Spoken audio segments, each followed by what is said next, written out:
ఈరోజు మనం ఒక మంచి నీతి కథ చెప్పుకుందామా. అమ్మ మాట.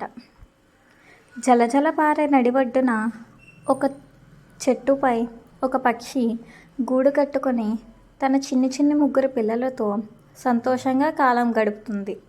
ఒకనాడు ఆ పక్షి తన పిల్లల మేత కోసం వెళ్ళి తిరిగి వచ్చే సమయానికి 3 పిల్లలలో ఒక పిల్ల గూటి నుండి తల బయటకు పెట్టి బయట ప్రపంచాన్ని చూస్తుంది.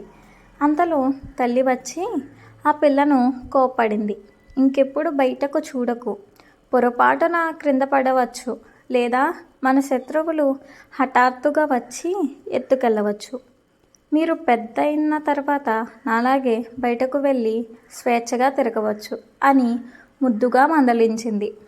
మరుసటి నాడు ఉదయం ఆ పక్షి మేతకు వెళ్ళింది. అమ్మ మాట లెక్క లేకుండా ఆ పక్షి పిల్ల మరలా గూటి అంచు వరకు వచ్చి బయట వింతలను ఆదమర్చి చూస్తుంది. ఆ సమయంలో పెద్ద గాలి వేయడంతో కాలు తప్పి జారి నదిలో కొట్టుకుపోయింది. ప్రాణాలు విడిచింది.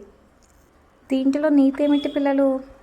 పెద్దల మాట విననిచో ఆపదలు తప్పవు.